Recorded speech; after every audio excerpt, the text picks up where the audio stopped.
नमस्कार, आप सभी का बहुत बहुत स्वागत है। मेरा नाम रूबिका लियाकत है और आज आपको एक बहुत बहुत बहुत खास शख्स से मिलवाने वाले हैं। और ये वो शख्स है जिसे मिलकर माँ बाप को भी अच्छा लगेगा, वो बच्चे जो परीक्षाओं की तैयारी कर रहे हैं उन्हें भी बड़ा अच्छा लगेगा, घर के सारे रिश्तेदारों को बड़ा अच्छा लगेगा, जो प्रोफेशनल लोग हैं जो ये चाहते हैं कि ज़िंदगी में सक्सेस का वो मंत्र क्या है वो भी जब मिलेंगे तो उनको भी बड़ा आनंद आएगा। दरअसल ये जो शख्स है यूपीएससी में, इस शख्स ने सेकंड पोजीशन पाई है। मतलब 11 लाख से ज़्यादा आवेदन थे, 5 लाख लोगों ने पहला जो प्रिलिमिनरी टेस्ट होता है वो दिया और उसके बाद जो आखिरी स्टेज थी वहाँ कुछ 2500 के आसपास लोग थे और उनमें सबको पछाड़कर दूसरे नंबर पर पहुंची है गरिमा लोहिया, जो इस वक्त हमारे साथ जुड़ चुकी हैं। दिल्ली विश्वविद्यालय की स्टूडेंट है गरिमा और दूसरा रैंक हासिल किया है, किरोड़ीमल कॉलेज से पढ़ाई की है। गरिमा, मैं आपको सुपर वुमनिया कहूँगी आज। बहुत सारी मुबारकबाद। जी बहुत बहुत धन्यवाद, थैंक यू सो मच। ये जो ईयर टू ईयर आपकी मुस्कान है जिसमें 32 आपकी दिखाई दे रही है, इसके पीछे तो बहुत मेहनत लगी होगी तब जाकर ये मुस्कान आई है। वो मेहनत अगर मुझे सिलसिलेवार तरीके से गिना पाए आप तो सबसे बड़ी चीज़ जो आप इन दिनों कर रही थी और एग्ज़ाम से पहले, उसके अलावा कुछ और नहीं? मैंने 2020 से ही अपनी तैयारी स्टार्ट की थी और एक चीज़ जो मैंने रोज़ की है वो है डिसिप्लिन। 2020 में मैंने अपनी तैयारी स्टार्ट की और तब से मैंने कंसिस्टेंसी के साथ पढ़ाई की है, रोज़ पढ़ाई की है, भले ही 4 घंटे क्यों ना हो पर रोज़ पढ़ाई की है और उसी का फल है कि आज ये रिज़ल्ट मुझे देखने को मिला। अच्छा, मुझे ये बताइए कि आपने उम्मीद क्या की थी यूपीएससी में गरिमा लोहिया का लिस्ट में नाम कहाँ आएगा? मैम बस उम्मीद थी और चाहती थी, बहुत ज़्यादा प्रेयर्स थी कि लिस्ट में बस नाम आ जाए, पर इतना आगे नाम आएगा ये मुझे विश्वास नहीं हो रहा था। और बहुत बार मैंने अपना रिज़ल्ट चेक किया, बहुत सारे फ्रेंड्स को बोला कि तुम लोग प्लीज़ मेरा रिज़ल्ट दोबारा से चेक करो और अभी तक ये चीज़ सिंक होने में थोड़ा टाइम लगेगा और विश्वास होने में भी तो बहुत टाइम लगेगा। अरे गरिमा, पूरा देश सुन रहा है आपको, दूसरे नंबर पर आई है आपने, यूपीएससी क्लियर कर लिया है। अब और क्या क्या आपको कहें कि इससे यकीन हो जाएगा? जी thank you so much. I feel I am extremely lucky, extremely blessed. अच्छा, लेकिन तीनों में से सबसे ज़्यादा मुश्किल क्या था? वो प्रिलिमिनरी टेस्ट था या फिर मेंस था या फिर इंटरव्यू था? Ma'am I think her stage के अपने अपने चैलेंजेस होते हैं और कोई किसी स्टेज में स्ट्रांग होता है, किसी स्टेज में वीक। मेरे लिए सबसे डिफ़िकल्ट स्टेज प्रिलिमिनरी एग्ज़ाम था और अभी भी मुझे उस एग्ज़ाम से बहुत डर लगता है। इनफैक्ट अभी संडे को नेक्स्ट प्रीलिम्स होने वाला है, तो आई थिंक मेरे लिए तो सबसे डिफ़िकल्ट स्टेज प्रीलिम्स रहा है। और ऐसा क्यों, क्या वजह है? प्रीलिम्स में थोड़ी श्योरिटी कम रहती है मेरे हिसाब से एज़ कम्पेयर टू मेंस, जिसमें आपको एनालिटिकल क्वेश्चंस पढ़ने होते हैं, लिखने होते हैं। उसकी तैयारी थोड़ी खुद में बहुत एनरिचिंग है, आप नई नई चीज़ें पढ़ते हैं रोज़, बट प्रीलिम्स थोड़ा अनश्योर होता है मेरे हिसाब से। अच्छा, और इंटरव्यू कैसा था आपका? Were you nervous? Interview ma'am, interview I think is more of your test your personality. तो स्टार्टिंग में तो बहुत कोशिश की थी कि नर्वस नहीं होना है। इनफैक्ट जब रूम के बाहर बैठी थी तो भी सोच करके जा रही थी अंदर कि नर्वस नहीं होना है, बट तो स्टार्टिंग के 2-3 मिनट नर्वसनेस नॉर्मल है, बट उसके बाद आई वॉज नॉट नर्वस। अच्छा, ऐसा कोई था सवाल जिसके लिए आपने सच में प्रिपेयर नहीं किया था और उसका जो जवाब दिया तो फिर बाहर निकल के सोचा वाह गरिमा, मतलब इतना शानदार जवाब दे आई, खुद से ऐसी बात बोली हो? जी मैम, कुछ क्वेश्चंस ऐसे थे मुझे लगा नहीं था और आप एक्सपेक्ट भी नहीं कर सकते अपने सारे क्वेश्चंस, बट कुछ क्वेश्चंस का आंसर देकर के मुझे उस समय ही फील हुआ कि हाँ अच्छा है, बट कुछ क्वेश्चंस के आंसर आपको हमेशा फील होंगे कि you could have done better. तो वो चीज़ें लास्ट मोमेंट तक रहती है और आप कभी प्रिडिक्ट नहीं कर सकते एग्जैक्टली कि आपका पेपर कैसा गया या आपका इंटरव्यू कैसा हुआ। और अगर मुझे इजाज़त हो तो मैं एकदम स्पेसिफिकली वो सवाल पूछ सकती हूँ कि कौन सा वो सवाल पूछा गया और उस पर जवाब क्या था गरिमा का? जैसे मुझसे मैम पूछा गया कि आप तो दिल्ली में रही हैं 3 साल, तो आपने कभी दिल्ली हाट विज़िट किया होगा? तो मैंने उस समय कहा कि हाँ, क्योंकि मैं तो दिल्ली हाट काफ़ी बार गई। पर फिर उन्होंने पूछा कि दिल्ली हाट का आपको इम्पोर्टेंस क्या लगता है, कि कुछ इम्पोर्टेंस है भी या ऐसे ही? तो उस समय मैंने बहुत अच्छा जवाब दिया था कि मुझे लगता है कि हमारे मल्टी कल्चरल सोसाइटी को रिप्रेजेंट करता है। आप वहाँ जाएंगे तो आपको नॉर्थ इंडिया, साउथ इंडिया, सब जगह की क्यूजीन मिलेगी, सब जगह के कपड़े मिलेंगे, सब जगह का टॉय मिलेगा, वहाँ के लोगों को एम्प्लॉयमेंट मिलती है उसके वजह से। तो वो देखकर मुझे लगा कि हाँ, एक्चुअली मैं दिल्ली हाट जा कर के मैंने ये फील किया। अच्छा, मैं सच में इम्प्रेस हो गई। हाँ, और दिल्ली हाट को इस तरीके से भी देखा जा सकता है। मतलब नाम तो उसका दिल्ली हाट है, देश की राजधानी में है, लेकिन वो देश के हर एक राज्य को लेकर समेटे हुए हैं। अच्छा, वैसे दिल्ली हाट में जाकर आपने लिट्टी चोखा खाया है कि नहीं खाया है कभी? जी जी, ज़रूर खाया है। मैं दिल्ली में जहाँ भी जाती थी मैं एक लिट्टी चोखा का स्पॉट ज़रूर ढूंढती थी, और मेरा तो बहुत ही पसंदीदा है। तो हाँ, मैंने तो वहाँ ज़रूर खाया है। अच्छा, बट अब आप क्या करने वाली हैं? आपके पास तो ऑप्शन है भाई, सेकंड पोजीशन आई है, अब तो आप चूज करेंगे, डिसाइड करेंगे, कोई आपकी झोली में कुछ नहीं डालने वाला है। तो वो IFS होगा, IPS होगा कि IAS होगा? जी मैम, IAS मेरा फर्स्ट प्रेफरेंस था इस एग्ज़ाम में, तो IAS ही होगा। अच्छा, और अब एक चीज़ जो आपने सोच रखी है कि अब हिंदुस्तान के लिए ये छोटा काम जो है मुझे करना ही है ताकि बड़े लेवल पर पहुंचा जाए। जी मैम, हमेशा से मेरा इंटरेस्ट और हमेशा से मेरा यही रहा है कि मैं महिला सशक्तिकरण के फील्ड में कुछ कर पाऊँ, और इसके लिए मैं उम्मीद करती हूँ कि मेरी ट्रेनिंग में भी मुझे पूरा इस लायक बनाया जाएगा। मैं खुद से भी जो कर पाऊँ इस फील्ड में, मैं अपना जितना योगदान देना चाहूँगी मैं ज़रूर करना चाहूँगी। And I am always there with you. महिला सशक्तिकरण के लिए आप जब बुलाएंगे ABP न्यूज़ आपके सामने हाजिर हो जाएंगे। ये मुझे बताइए कि आपको डांट पड़ती थी, गरिमा पढ़ लिख लो, कुछ कर लो ज़िंदगी में, कहाँ घूमती फिरती रहती हो, कितना फ़ोन में लगी रहती हो, काहे ये सीरियल देख रही हो, कितना नेटफ्लिक्स देखोगी, OTT पर समय बर्बाद कर रही हो, ये सुनने को मिलता था? मैम, आप शॉक हो जाएंगी, पर मुझे हमेशा से उल्टा सुनने को मिलता था कि बस हो गया, 15 घंटे हो गए, रात हो गई, अब सो जाओ, अब मत पढ़ो। तो ये तो मेरे साथ कभी नहीं हुआ कि कोई मुझे बोल रहा है कि अब पढ़ लो और पढ़ लो। तो ये चीज़ हमेशा से रही है कि मैं खुद से बहुत मोटिवेटेड थी कि मुझे ये करना है, क्योंकि कोई आपके ऊपर थोप नहीं सकता है कोई भी चीज़ की तैयारी। अगर आप इतना बड़ा गोल ड्रीम कर रहे हैं अपने आप के लिए, तो आपको सबसे पहले तो खुद से मोटिवेटेड होना चाहिए, अदरवाइज़ आप अपने आप को सस्टेन नहीं कर पाएंगे इस जर्नी में। कभी ऐसा होता था कि आप किताब उठाकर पटक देती थी, कभी चिड़चिड़ापन लाइफ में ऐसे लो हो जाती थी कि यार छोड़ दे, अब नहीं हो सकता है? क्योंकि ज़्यादातर हम लोग मोटिवेशनल बातें तो निकलवा लेते हैं, मोटिवेशनल बातें भी कह देते हैं, पर वो जो ज़िंदगी का सबसे लो होता है ना, वो हर किसी के साथ होता है। वो मेरे साथ भी होता है, वो आपके साथ भी होता होगा, वो हो सकता है हिंदुस्तान की सबसे बड़ी शख्सियत के साथ भी होता हो। तो ऐसे पल आते थे जब आपको लगता था इनफ इज़ इनफ, अब नहीं हो सकता, छोड़ दो यार?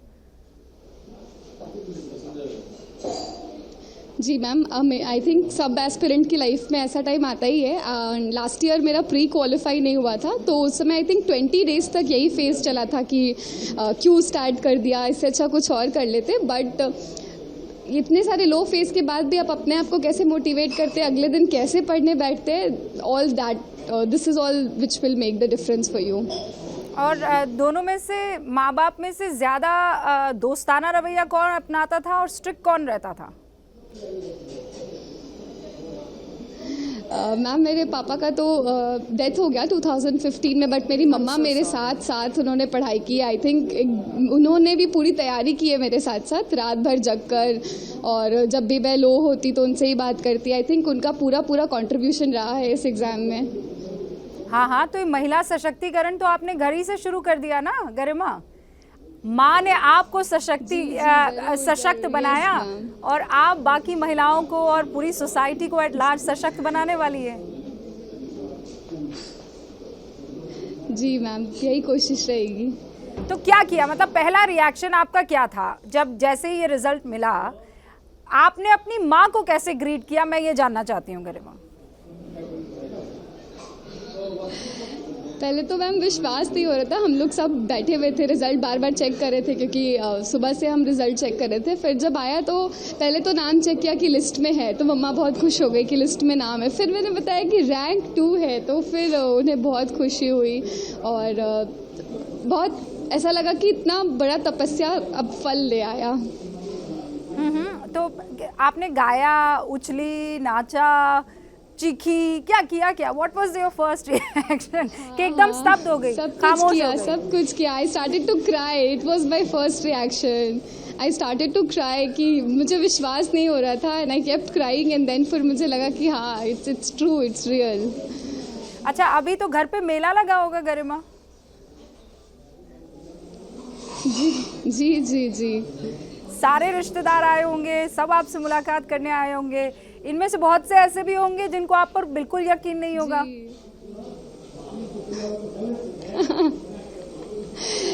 अब हो सकता है, पर ऐसा मुझे सामने से तो किसी ने कभी कन्वे नहीं किया। मुझे सबका हमेशा सपोर्ट मिला। मेरे रिजल्ट आने पे सब बहुत खुश होते थे, सब मुझे फ़ोन करते थे। तो आई थिंक सबके मन में मेरे लिए पॉजिटिव विशेस थी और सबकी विशेस और सबके प्रेयर्स थे जो आज सच हुए हैं। अच्छा भाई, आपने अब बहुत बड़ा इम्तिहान पास कर दिया है। अब आगे क्या करेंगी? मतलब किस तरीके से रिजुविनेट करेंगी, किस तरीके से सेलिब्रेट करेंगी? कहीं घूमने फिरने जाएंगी, मूवी देखने जाएंगी, शॉपिंग करने जाएंगी, पहाड़ों में चली जाएंगी, बीच पर वक्त बिताएंगी? करेगी क्या गरिमा लोहिया? जी मैम, अभी तो बहुत कुछ करना है। अभी तो सबसे पहले थोड़ा आराम करना है, रेस्ट करना है। कल रात भर मैंने रिज़ल्ट की एंजाइटी में बिताया। उसके बाद धीरे धीरे अपनी तैयारी करनी है, ट्रेनिंग में जाना है, उन सब चीज़ों की तैयारी करनी है। अपने फ्रेंड्स, फैमिली जिन्होंने भी मेरा सपोर्ट किया, सबको स्पेशली कॉल करके थैंक यू बोलना है। उसके बाद फिर डिसाइड करते हैं। अच्छा, ये बताइए कि ये जब कहा जाता है ना कि लड़कियों ने फिर मार ली बाजी, कई ऐसे होते हैं जो कहते हैं कि पढ़ लिख तो ली है लड़कियाँ, लेकिन उनका काम तो यही है कि घर पे रहना है, सेवा करनी है। हालांकि बहुत हद तक ये जो नोशन है ये सोसाइटी में चेंज हो गया है। अब हर कोई चाहता है कि घर में बिटिया जो है, लक्ष्मी हमारे घर में आए। लेकिन वो लोग जो अभी भी रूढ़िवादी हैं, उनको आप क्या मैसेज देना चाहती है? भाई 4 टॉपर में से तो मेरे ख्याल से 3 लड़कियां आई हैं गरिमा। जी जी जी मैम, जी मैम, उनके सामने उदाहरण है। हर बार, पिछले बार भी ऐसा था कि टॉप 3 रैंक होल्डर्स लड़कियां ही थी और उदाहरण उनके सामने है कि लड़कियां हर फील्ड में बहुत अच्छा कर रही हैं। तो उनको भी बदलते वक्त के साथ बदलना चाहिए। इन सब एग्जाम्पल से अपना लेसन लेना चाहिए और अपनी बेटियों को बहुत इंकरेज करना चाहिए। अच्छा, आपने मुझे बताया कि आप हर रोज़ पढ़ती थी। ये जो कंसिस्टेंसी आपने इसको नहीं छोड़ा है, लेकिन वो तमाम एस्पिरेंट्स जो इस वक्त आपको सुन रहे हैं, आप उनके लिए वो कुंजी होंगी, है ना? वो कि भाई ये हमें बता सकती हैं। तो क्या गरिमा वो मुझे 5 बड़ी बातें बता सकती है जो एस्पिरेंट्स के लिए बहुत महत्वपूर्ण है, उनको ये करना ही करना चाहिए, एंड देन डोंट्स ऑल्सो कि ये तो कतई ना करें, पहले 5 जो करना है? जी मैम, अगर मैं डूज़ की बात करूँ मैम, सबसे इम्पॉर्टेंट है कि आप अपने रिसोर्सेज को फिक्स कर ले। For every subject you should have basic minimum resource, और वो आपको कहीं ढूंढने की ज़रूरत नहीं है। बेसिकली सब कुछ इंटरनेट पर अवेलेबल है कि आपको कौन से सब्जेक्ट के लिए क्या पढ़ना है, और उसके बाद अपने रिसोर्सेज पर स्टिक करना है। बहुत सारे नए बुक्स मिलते हैं मार्केट में, बहुत मन करेगा ये भी पढ़ ले वो भी पढ़ ले, but stick to your resource. Second, आप एक टाइम टेबल बनाएं और अपने टाइम टेबल के हिसाब से पढ़ें। इवन इफ आपका बहुत बुरा दिन है, फिर भी आप 2 घंटे ही पढ़ें, लेकिन आप रोज़ पढ़ाई करें। अपने रूटीन की तरह इसको बना ले कि आपको रोज़ पढ़ाई करना है। आप अपना एक कंफर्ट जोन चुन ले कि आपको जिस दिन लो फील हो रहा है तो आपके कौन वो फ्रेंड्स है जो आपको मोटिवेट करते हैं, कौन से फैमिली मेम्बर्स है जो आपको मोटिवेट करते हैं। आप उनसे हमेशा कांस्टेंट टच में रहें, अपने आप को टेस्ट करते रहें। इस एग्ज़ाम में बहुत डाइग्रेस होने की अपॉर्चुनिटीज़ होती है कि डिमांड कुछ और है, आप पढ़ कुछ और रहे हैं। तो हमेशा अपने आप को टाइम टू टाइम टेस्ट करते रहें, और एक अच्छा मेंटोर आपके लाइफ में होना ज़रूरी है। और अगर मैं डोंट्स की बात करूँ तो जो नहीं करना है इस एग्ज़ाम में वो है बुक्स बटोरना, कि मैं ये भी पढ़ लेती हूँ वो भी पढ़ लेती हूँ, ऑनलाइन हर रिसोर्स को पढ़ रहे हैं, हर यूट्यूब चैनल को फॉलो कर रहे हैं, वो नहीं करना है। और ऐसा नहीं कि एक दिन 16 घंटे पढ़ रहे हैं, अपने आप को पूरा ड्रेन कर लिया, अगले दिन कुछ भी नहीं पढ़े, नहीं, ऐसा भी नहीं करना है। और एग्ज़ाम को एग्ज़ाम की तरह लेना है, इसको अपना लाइफ का सब कुछ नहीं बनाना है। अरे वाह, बहुत ही शानदार, मतलब आपने कम शब्दों में बेसिक्स बता दिए, और ये बेसिक जो हैं वो सबसे ज़्यादा कहते हैं ना मजबूत पिलर की तरह एस्पिरेंट्स के लिए काम कर सकते हैं। आपका मेंटोर कौन था? जैसे ही आपने कहा मेरे वो दिमाग की बत्ती जली कि अरे हाँ ये भी तो पूछना है, गरिमा का मेंटोर कौन था? हाँ जी मैम, तो घर पे तो मेरी मम्मी ही मेरी मेंटोर थी, और मेरे कुछ फ्रेंड्स थे जिन्होंने पिछले बार क्वालिफाई करा था, उनके पहले क्वालिफाई करा था, तो उनसे मैं कांस्टेंट टच में रहती थी, और कुछ भी डाउट्स होते थे तो मैं उनसे हमेशा ज़रूर पूछा करती थी। अच्छा, वैसे गरिमा घूमने फिरने जाती है या फिर वो दोस्तों में नहीं बोलते हैं यार तुम कितनी बोरिंग हो यार, कुछ करती ही नहीं हो, कहीं जाती ही नहीं हो, ऐसी वाली दोस्त थी? या वो वाली दोस्त थी कि नहीं बस 2 घंटे पढ़ाई कर लूँ फिर हम गेड़ी मार आएंगे? गेड़ी बोलते हैं ना, मुझे नहीं पता वहाँ बिहार में, बक्सर में, दिल्ली में क्या बोलते हैं, पर हाँ ये this is the word. Ma'am Buxar में तो उतनी अपॉर्चुनिटी नहीं थी, मतलब कभी कभी छोटा शहर आपके लिए एक ब्लेसिंग इन डिस्गाइज है कि यहाँ पर ज़्यादा फ्रेंड्स हैं ही नहीं, और गेड़ी मारने की और रेस्टोरेंट जाने की अपॉर्चुनिटी ही नहीं है, तो थक हार कर भी खुद ही बैठकर पढ़ना है। पर हाँ, जब कभी लो फील किया तो शाम में बाहर चले गए, थोड़ा बहुत घूम आए, इतना ज़रूर किया। अच्छा, और क्या खाया करती थी? क्योंकि अक्सर ये कहते हैं कि टॉप किया है, पता नहीं क्या खाती थी। जो नॉर्मल घर में खाना बनता था, और नॉर्मली जो भी खाना बनता था, और मुझे जंक फूड का बहुत शौक है, तो अब तो कम कर देना चाहिए, बट हाँ जंक फूड भी बहुत खाया करती थी। एक बार के लिए गरिमा ने सोचा ना कि नेशनल टेलीविजन पर बोलना चाहिए कि नहीं बोलना चाहिए। अच्छा, वैसे क्या पसंद है? पिज्ज़ा? जी, छोले भटूरे, मोमोज, पिज्ज़ा, सब कुछ। और वो सब आप खाया करती थी? मतलब ऐसा नहीं है कि आप यही खाइए, यही तरीका होना चाहिए, मतलब आप अपने रूटीन में बदलाव करती रही, लेकिन जो बेसिक है, वो जो प्रिंसिपल है, उससे आप इधर से उधर नहीं हुई, है ना? हाँ जी जी। अच्छा, बस अब मुझे गरिमा ये बताइए कि आज मम्मा आपकी कोई ख़ास पकवान बनाने वाली हैं कि मोमोज से काम चलाएंगी? जी हाँ, आज आप मेरी मम्मा से ही पूछिए कि आज वो मेरे लिए क्या बनाएंगी। और मैम हेलो, सबसे पहले तो आपको खूब सारी मुबारकबाद, और पूरे देश की तरफ से आपको नमन भी है, आपको नमस्कार भी है, सलाम भी है कि आपने इतनी प्यारी और इतनी होनहार बच्ची अकेले अपने बूते अपने दम पर उसकी परवरिश की है कि आज नाम रोशन किया है जी। अब मुझे ये बताइए कि हाँ वो अच्छा, वो मुझे सुन पा रही हैं कि नहीं? नहीं मैम, सुनाई नहीं। एक काम करते ना गरिमा, अब आप रोबिका लियाकत बन जाइए कुछ देर के लिए, यानी एक एंकर की भूमिका में आ जाइए और उनसे इंटरव्यू कर लीजिए। तो 2-3 सवाल मेरी तरफ से। गरिमा लोहिया को आप इस पोजीशन पर देखकर आज कैसा फील कर रही हैं? पूछिए। आप अपनी बेटी को इस पोजीशन में देख करके आप कैसा फील कर रही हैं? बहुत अच्छा मैम, बहुत खुशी हो रही है आज हमें।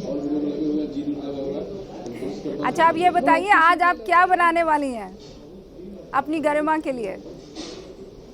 आज आप क्या बनाने वाली हैं? आज जो इसकी मनपसंद जो ये कहेगी वो आज वो बनेगा। अच्छा, ये बताइए गरिमा आपको सताती थी या नहीं सताती थी? पूछिए गरिमा। सताती थी कि नहीं? कभी कभी। कभी कभी। और कैसे सताती थी? ऐसा कहती थी नहीं पढ़ूंगी? और कैसे सताती थी? खाना को लेकर, खाना ऐसे पसंद जल्दी नहीं आता था। नहीं, पर ये अच्छा लग रहा है गरिमा, आप कंफ्यूज ना हो, आप सवाल पूछते हुए अच्छी लग रही हैं अपनी माँ से।